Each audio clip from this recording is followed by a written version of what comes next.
రుక్మిణీ కళ్యాణం.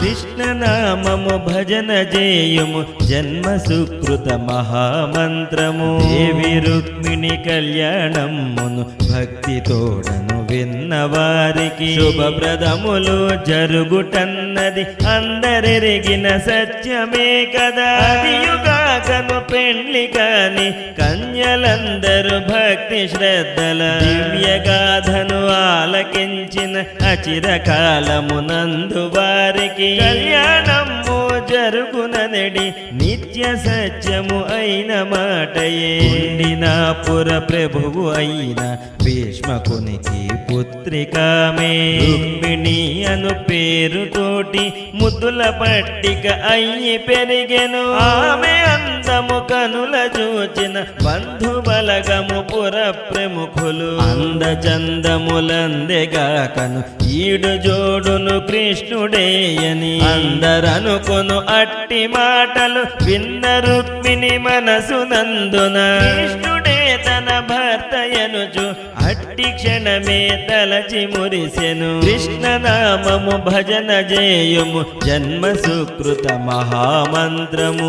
ఆమె కోర్కెను అట్టి క్షణమే విన్న వేల్పులు తధాస్తనగా అచట ద్వారక నగరమందున వీరువారును చెప్పుకొనగా దేవి రుక్మిణి గుణగణములు విన్న కృష్ణుడు మనమునందున తనకు దేవి దేవేరియు రుక్మిణియే అని అనుకొని కృష్ణనామము భజన జేయుము జన్మ సుకృత మహామంత్రము. రుక్మిణికి అన్నగారగు రుక్మియనడి పేరు గలిగిన భీష్మకునికి పెద్ద తనయుడు వీరువారును చెప్పుకొనెడి. రుక్మిణి ఆ శ్రీకృష్ణుల విషయమెరిగి తండ్రి తోడను చేది దేశపు మహారాజుతో వియ్యమందగా నచ్చజెప్పెను. కృష్ణనామము భజన జేయుము జన్మ సుకృత మహామంత్రము. అన్నగారి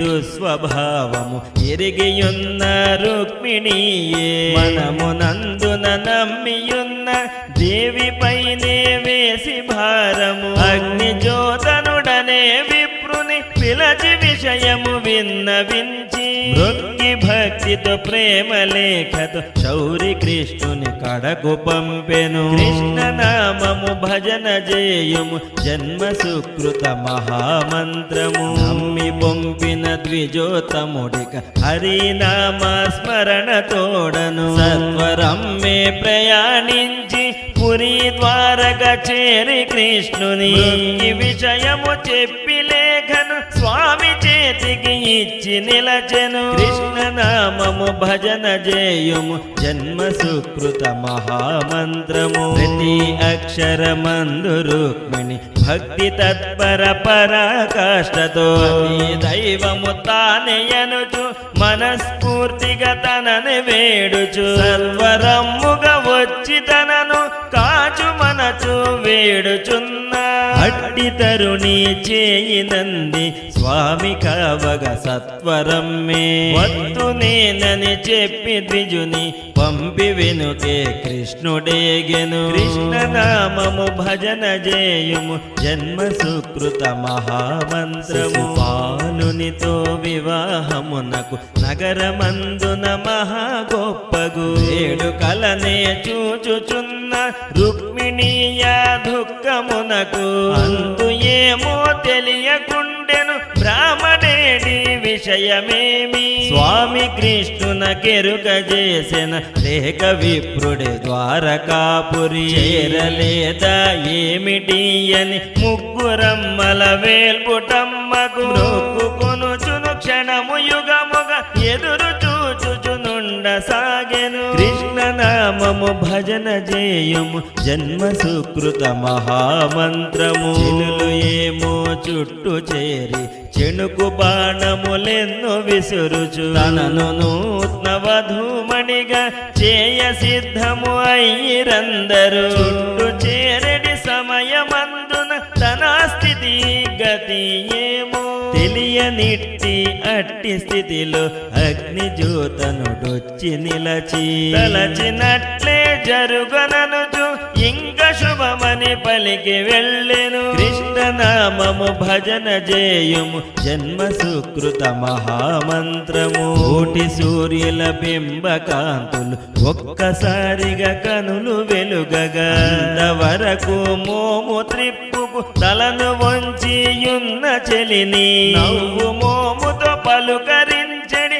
చెలిని చూచి అట్లే నిలచిరి. కృష్ణనామము భజన జేయుము జన్మ సుకృత మహామంత్రము. అట్టి చెలితో హాస్యమాడుచు చూచువారలు మెచ్చునట్లుగా చక్కని అలంకారము లలమి ఆమెను తీర్చిదిద్దిరి. ముచ్చటైన అలంకారములందు ముదితలు తేలుచుండగా వారి అందరి నడుమ రుక్మిణి చుక్కలందున చందమామల వెలిగిపోవుచు పూజ చేయగా మధుర వాచములన్నీ మ్రోగగా తములందరొకటై వేద పఠనము చేయుచుండగా పసుపు కుంకుమ పూలు పండ్లు రుచులు రెడి అపూపములను చీర రవికలు సారెలెన్ను అమ్మవారికి ఇచ్చేటందుకు గొలుపుతూ ముదితలందరూ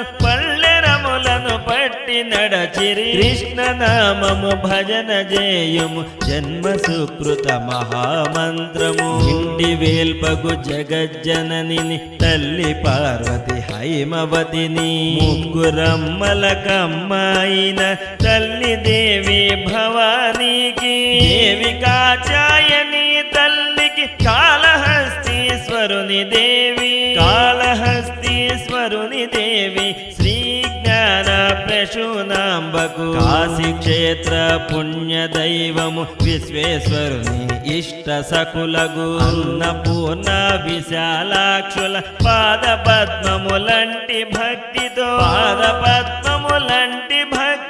పూజ చేయగ పురము వీడి రాజలాంఛన ప్రకారముగా దేవి రుక్మిణి కదలి వెళ్ళెను. కృష్ణనామము భజన జేయుము జన్మ సుకృత మహామంత్రము. రాజలాంఛన గౌరవాలతో గుండినాపుర మహారాజుకు తనయ రుక్మిణి పెండ్లి కూతురు వైభవముగా దేవళమ్మును చేరి భక్తితో పూజ జరిపి మెండు భక్తితో వాయనమ్ములు విప్రపత్నులకిచ్చి మ్రొక్కి తల్లి దేవి కళ్యాణికి మనసు కోర్కెను చెప్పి మురిసి అల్లనల్లన నడుచుకొనుచు బయటకొచ్చిన కన్య చేతిని అంది కృష్ణుడు లాఘవమ్ముగా రథము పైకిని చేర్చి ముద్దుగా అడ్డు తగిలిన అన్నగారిని కావమనుచును వేడే కృష్ణుని. కృష్ణనామము భజన జేయుము జన్మ సుకృత మహామంత్రము. తనను కోరి చేయినంది వెంట వచ్చిన సాధ్వి కోర్కెను నందనుడాదరముతో ఆమె కోర్కెను తీర్చి ద్వారకాము చేరి వైభవముగా రుక్మిణిని పెండ్లి ఆడెను. చక్కనైన ఇట్టి గాథను ఆలకించిన అన్ని శుభములే. కృష్ణనామము భజన జేయుము జన్మ సుకృత మహామంత్రము. జన్మ సుకృత మహామంత్రము. కృష్ణనామము భజన జేయుము.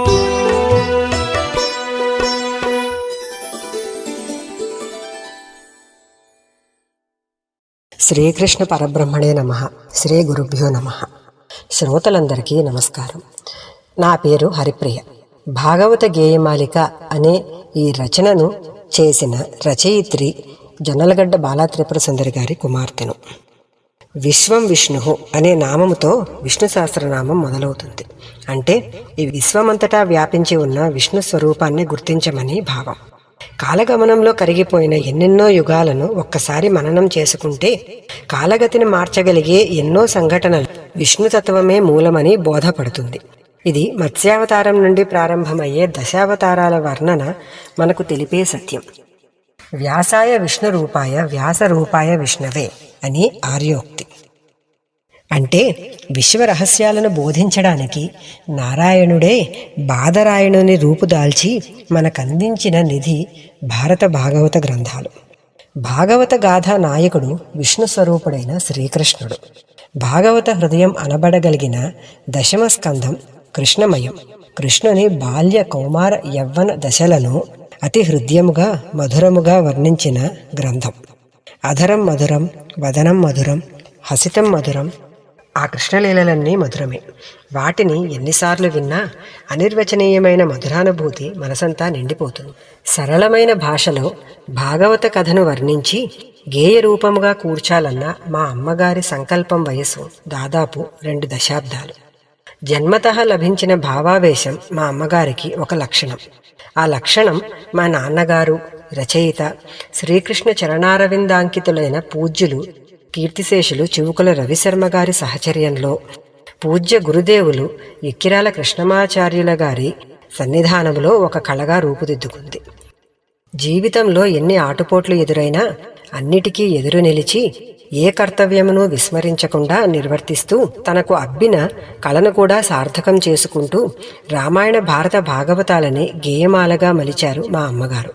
వాటిని జనబాహుళ్యంలోకి తెచ్చి సార్థకత చేకూర్చాలని ఎంతో తపించారు. కానీ వివిధ కుటుంబ పరిస్థితుల దృష్ట్యా అది సాధ్యపడలేదు. ఎన్నో సంవత్సరాలుగా వ్రాత ప్రతిరూపంలో ఉన్న ఆ రచనలను ఇప్పుడు అందుబాటులోకి వచ్చిన సామాజిక మాధ్యమాల ద్వారా వినబాహుళ్యంలోకి అనువదించాలన్న బృహత్ సంకల్పంతో ఈ 70 ఏళ్ల వయసులో కూడా నిత్య నూతన ఉత్సాహంతో మా అమ్మగారు చేసిన కృషి వాటి రచనకు చేసిన కృషికి ఏమాత్రమూ తక్కువ కాదు. ఈ శుభతరుణంలో ఆమెకు నా అభినందనలు, నమస్సుమాంజలులు. ఈ ప్రయాణంలో ఆమెకు చేదోడుగా నిలిచిన వారు ఎందరో ఉన్నారు. రామాయణము గానం చేసిన కోమలి, భారతమును గానం చేసిన శిరీష గారు, ఇప్పుడు ఈ భాగవత గేయమాలికను గానము చేసి రికార్డు చేసిన తేజగారు, సంధానముగా నిలిచిన నందనవనం కృష్ణగారు, ఎప్పుడూ తోడుగా నిలిచిన ఆమె తోబుట్టువులు, ఇంకా ఎందరో మహానుభావులు. అందరికీ వందనాలు. శ్రోతలందరికీ నా నమస్కారాలు. భాగవత గేయమాలిక మీకు అందించుతున్న ఈ శుభ సమయంలో నా ఆనందాన్ని మీ ముందు ఉంచుతున్నాను. నా తల్లిదండ్రులు జొన్నలగడ్డ పట్టాభిరామయ్య, సరస్వతమ్మ పుణ్య దంపతికి మొట్టమొదట నమస్కరించుచున్నాను. నేను జన్మించిన కృష్ణా తీరము అత్యద్భుతమైన సాహితీ సంపదకు, అసామాన్యులైన సాహితీ స్రష్టలకు నిలయము. ఆ గాలి ప్రభావము వలన కాబోలు నాలో భావుకత, ఆసుకవితావేశం సహజ సిద్ధంగానే అబ్బిందేమో అనిపిస్తుంది. అలతి పదాలలో నా భావావేశాన్ని వెలువరించడం నాకు చిన్నతనం నుండే అలవడింది. ఆ అలవాటు వివాహానంతరం మా శ్రీవారు చివుకుల రవిశర్మ గారి దిశానిర్దేశం మాత్రా చందోబద్ధంగా పరిణితి చెందింది. మా వారు గురుదేవులు శ్రీ ఎక్కిరాల కృష్ణమాచార్యులు గారి ప్రియ శిష్యులు. స్వతహాగా ఎంతో మేధావి రచయిత అయిన మా శ్రీవారు ఎప్పుడూ గురు సన్నిధిలో మమేకమై గడుపుతూ వారి రచనా యజ్ఞంలో పాలు పంచుకుంటూ కృష్ణనామ స్మరణలో లీనమై ఉండేవారు. ఆ విధంగా మా ఇంట్లో కృష్ణ భావనయే అనుభవమయ్యేది. ఆ ఆధ్యాత్మిక వాతావరణంలో నా భావావేశము రామాయణ ఇతిహాసం వైపు మళ్ళింది. అది గమనించిన మా వారు తన విలువైన సూచనలను నాకు అందించి ఇతిహాసాలను గేయ రూపంలో అందించాలనే నా సంకల్పానికి ఆద్యం అందించారు.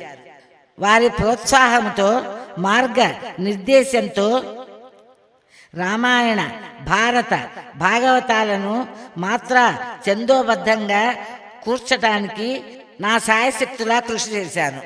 ఏ శబ్దాలు లేని రాత్రి సమయాలు నా ఏకాగ్రతకు ఎంతో దోహదపడేవి. నా రచనా వ్యాసంగమంతా రాత్రి సమయంలోనే జరిగిందంటే అతిశయోక్తి కాదు. నేను కళాశాల విద్యను అభ్యసించలేకపోవటం వల్ల భాషను వ్యాకరణబద్ధంగా నేర్చుకునే అవకాశము లభ్యమవ్వలేదు.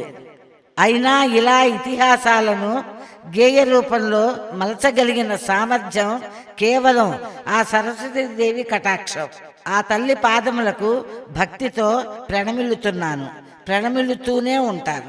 దాదాపు 2 దశాబ్దాల క్రితమే రచన పూర్తి అయినప్పటికీ కుటుంబ పరిస్థితులు, అంటే మా వారి అనారోగ్యము, చికిత్సా ప్రక్రియలు, వారు స్వర్గస్థులైన తరువాత పిల్లల చదువులు, వారి బాధ్యతలు తదితరముల వల్ల ప్రేక్షకుల సమక్షంలో నా రచనలని నా కంఠంలో పాడి వారి స్పందనలని నా కళ్ళతో చూడాలన్న కోరిక నెరవేరలేదు. ఇక నా రచనలు గుప్త రచనలేమో అని మదనపడుతున్న తరుణంలో ఈ సాంకేతిక మార్పుల వలన యూట్యూబ్ అనే మాధ్యమం మూలంగా నా ఆశ మళ్ళీ చిగురించింది. కానీ వృద్ధాప్య ఛాయల వలన నా గాత్రము అనుసరించకపోవటం వల్ల కొందరు ఔత్సాహికుల గాయకులు నాకు సహకరించి నా ఆశను ఫలవంతం చేశారు. రామాయణానికి చిరంజీవి కోమలి, భారతాన్ని చిరంజీవి సౌభాగ్యవతి శిరీష పాడగా ఇంతకు మునిపే యూట్యూబ్లో ఉంచడం జరిగింది. ఇప్పుడు భాగవతాన్ని చిరంజీవి గుత్తికొండ తేజస్వి గానం చేయడం జరిగింది. వారందరికీ నా కృతజ్ఞతలు, ఆశీస్సులు.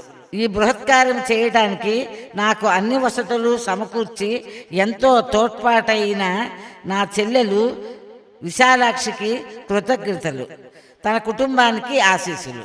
మా చిరంజీవి రాఘవేంద్ర, తన కుటుంబ సభ్యులు, చిరంజీవి సౌభాగ్యవతి హరిప్రియ, తన కుటుంబము నన్ను ఎంతో ప్రోత్సహించారు. వారికి నా మనఃపూర్వక శుభాశీస్సులు. నేను చెప్పగా ప్రతి పదము శ్రద్ధతో రాసి ఇచ్చిన కుమారి గోవిందమాంబకు ఆ సర్వేశ్వరుడు సర్వవేళలా సహకరించుగాక. నాచే ఇంతటి మహత్కార్యమును భగవత్కృపచే జరిగినట్టి ఇటు పనిలో సహాయపడిన వారందరికీ ఆ శ్రీకృష్ణ పరమాత్మని దివ్యాశీస్సులు అందుగాక. జొన్నలగడ్డ బాలా త్రిపుర సుందరి.